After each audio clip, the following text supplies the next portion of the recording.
내가 그 복지 행사가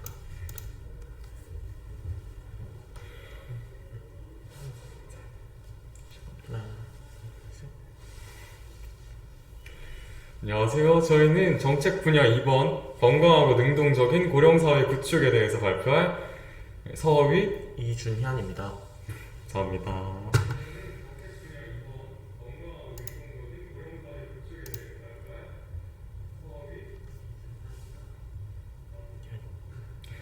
저희는 정책 분야를 크게 10가지 분야로 나눴습니다. 10가지 분야 중에 첫 번째 분야가 바로 공동체 분야였는데요. 공동체 분야 중에서 첫 번째 정책은 농촌 지역 커뮤니티를 형성하는 것입니다.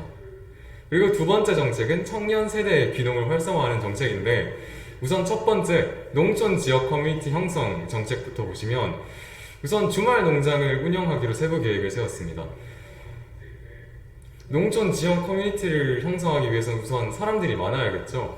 그러기 위해서는 주말 농장을 이용하면 많은 청년 계층을 쉽게 농촌 지역으로 불러올 수 있다라고 생각했습니다.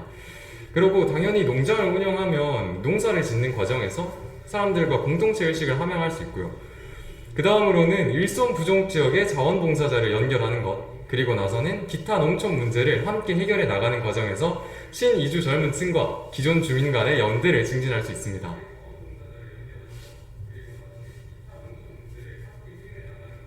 그 다음은 청년 세대의 귀농을 활성화하는 정책인데, 그 중에서 첫 번째가 정착지원금과 영농기술을 제공하는 것입니다. 사실 그동안 귀농 관련한 언급들을 많이 할 때 귀농에 관한 부정적인 것들 중에서 텃세가 심하다, 혹은 귀농을 하고 나서 농사 같은 것을 지어보려고 해도 잘 할 수 없다라는 내용들이 많았는데, 그런 단점들을 보완하기 위해서 정착지원금과 영농기술을 제공하는 것도 귀농을 활성화시키는 하나의 좋은 방법이 될 수 있다고 생각합니다. 농촌에서 일정 규모 이상의 사업을 출범했을 때 사업 보조금을 제공하는 것, 그리고 농촌 지방에 귀농지원청을 설치하는 것 또한 좋은 정책이 될 수 있다고 생각했습니다.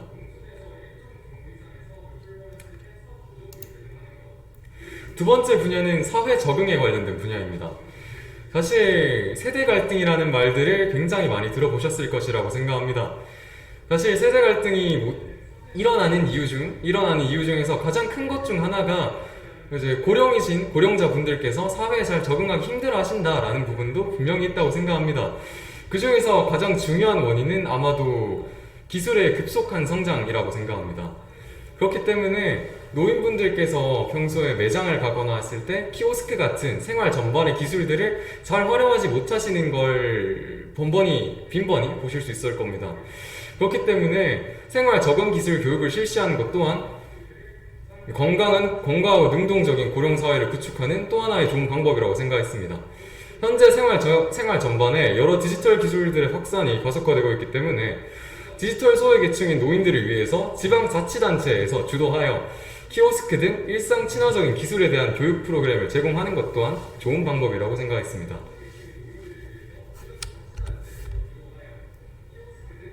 세 번째로는 가치관의 분야에서 정책을 제시했습니다. 정책의 내용은 사실혼, 동거 등 법률로서 인정이 미약한 상태의 법적 지위를 인정하고 복지 수급 등에서 별도의 수혜 기준을 마련하는 것입니다. 평소에 우리나라의 법안에 대해서 평가할 때 꽤나 보수적이다라는 말을 많이 하기도 하는데, 그 중에서 하나가 사실혼과 법률혼에 관한 이야기들이 많습니다.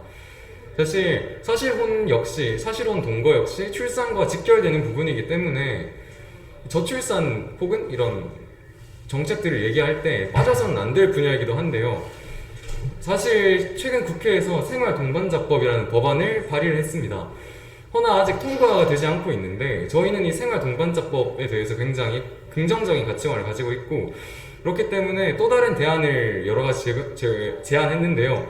그것들이 바로 신혼부부 대상으로 주택청약과 유사한 기준으로 동거부부 주택청약을 도입한다거나, 혼인을 퇴직사유로 예정할 수 없는 것처럼 동거도 퇴직사유로 지정할 수 없게 한다거나, 혹은 동거와 사실혼에서 태어난 출산이라더라도 임신과 출산 진료비를 60만원 이상 지원하는 것을 정책으로 내세웠습니다.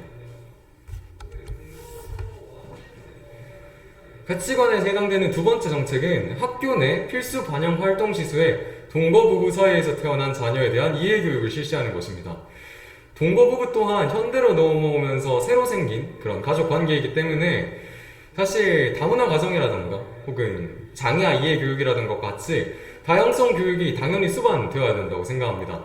그렇기 때문에 이에 대해 같은 내용으로 교원 연수를 실시하고 혹은 교육 시술을 다문화 가정 이해교육 혹은 장애 이해교육과 맥락을 같이 하는 다양성 교육과 동일하게 하여 실시하는 것 또한 좋은 정책이라고 생각했습니다.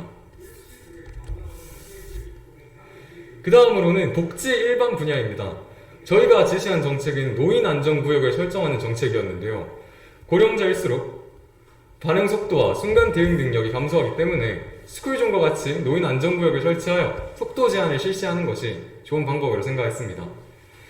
사실 아동 안전구역 혹은 어린이 보호구역은 많이 들어보셨을 거라고 생각합니다.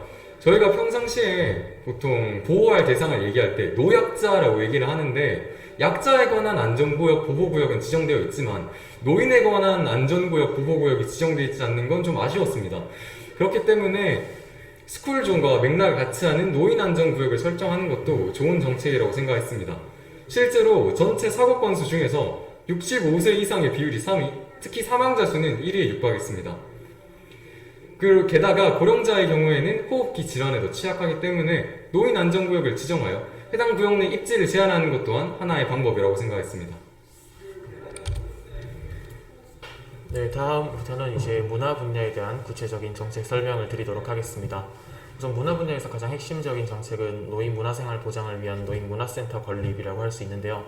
문화체육관광부나 보건복지부 같은 그 행정부의 각 부처에서 합동으로 해당 정책을 추진하기 위한 위원회를 신설하고 또 지방자치회에서 해당 업무를 총괄하는 방식으로 해당 문화센터 건립이 추진되어야 한다고 생각합니다.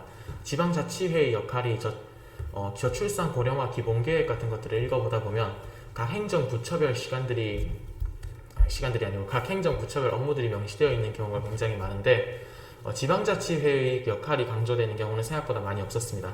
때문에 그 지방자치회에서 조금 더 역할을 확대해서 자신이 그 위치하고 있는 지역에 조금 더 특화되어 있는 정책을 추진할 수 있지 않을까 하는 생각에서 이렇게 지방자치회의 역할을 강조하게 되었고요.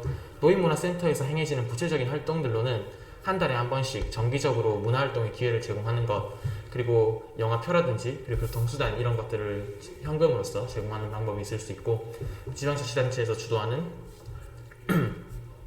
무상 문화활동의 기회 제공과 그리고 다양한 노인분들이 즐기실 수 있는 다양한 체험과 교육 이런 것들이 포함될 수 있겠습니다.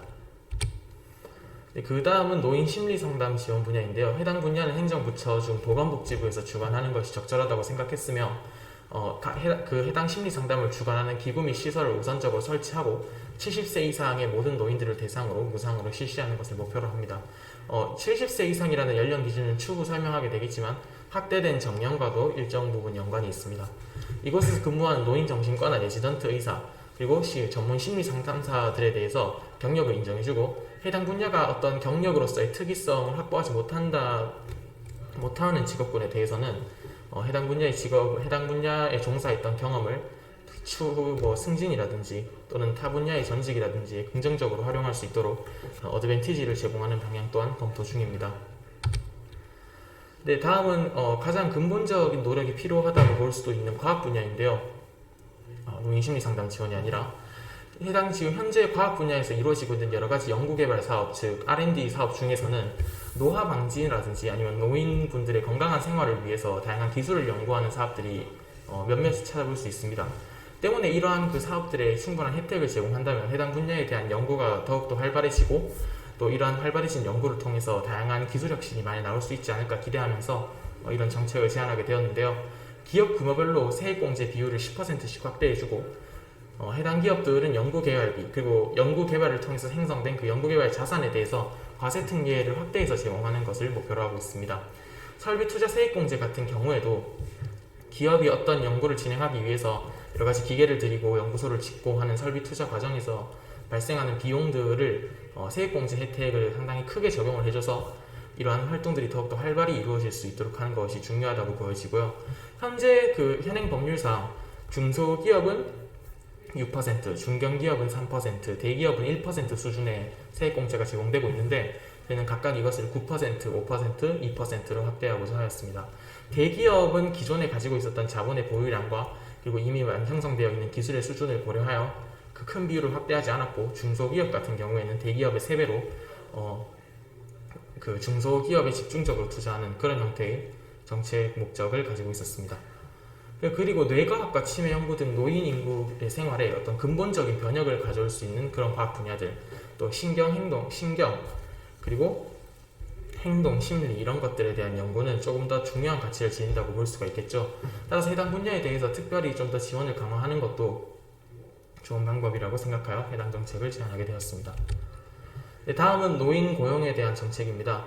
노인 고용은 현재 굉장히 이야기가 많죠. 정년을 연장하는 것을 기본 골자로 의무 고용률 지정, 그리고 기업의 연령차별 금지화 등을 구체적인 정책으로 두고 있습니다.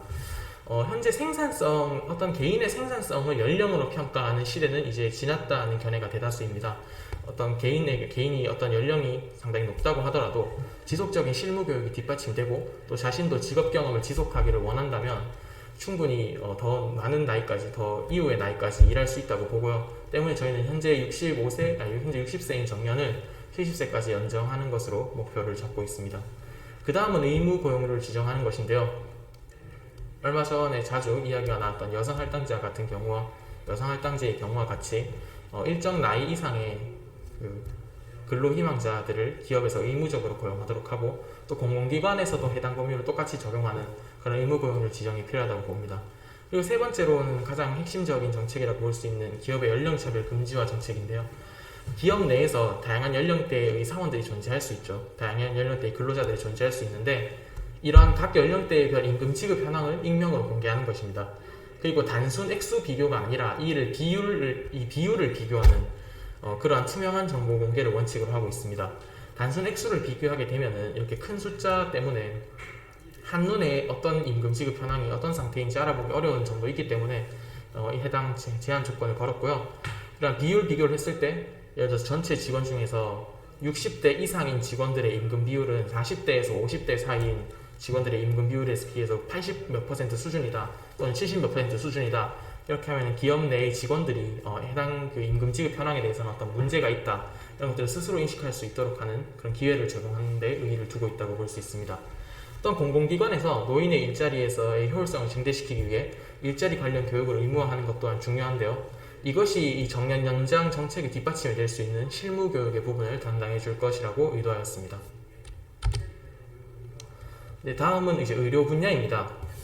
그 의료 분야에 대해서는 특히 노인 인구에 대해서 더 많은 관심과 어떤 세심한 처리들이 필요한데, 우선 최근 들어서 코로나가 지속적으로 확산하면서 다양한 요양시설에서 집단 감염이 많이 발생하고 있다는 안타까운 뉴스를 아마 많이 접하신 경험이 있을 것입니다.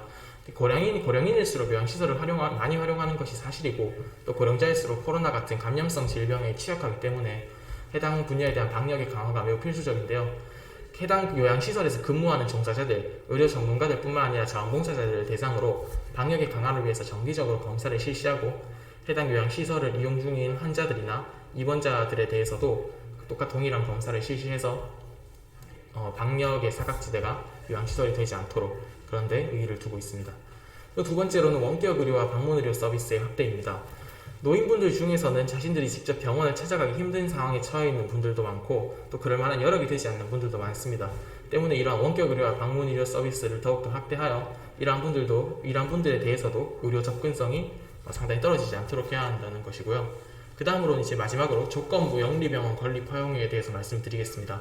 얼마 전에 제주도에서 녹지국제병원이라고 하는 외국인 대상 영리병원이 건립되려고 하다가 제주특별자치도의 그 건립 승인 취소로 인해서 건립되지 못했던 일이 있는데요. 해당 의료 산업화라든지 의료 민영화 이런 것에 대한 우려로 당시에는 취소가 됐었는데, 저희는 이것을 굉장히 국내 의료 인프라, 특히 노인 대상 의료 인프라를 확보하기 위한 아주 좋은 수단으로 봤습니다. 때문에 영리병원 건립을 허용하되, 건립 시 노인 대상 진료비는 국내에 있는 일반 공립병원보다 낮은 수준으로 할 것을 의무화하고, 노인 인구가 집중되어 있는 비수도권에 해당 병원을 우선 입지하도록 규제하는 법안을 만들면 해당 노인들에 대한 의료 서비스 제공을 위한 어떤 기본적인 의료 인프라도 확보하면서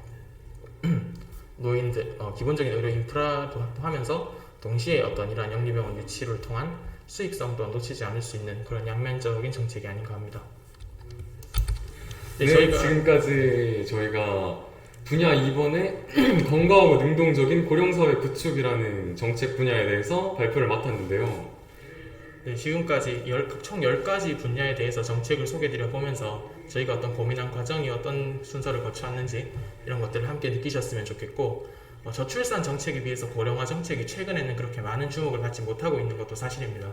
하지만 늙는 것에 대한 두려움이 없어야 새롭게 태어나는 것에 대한 두려움도 함께 없앨 수 있다는 생각을 합니다.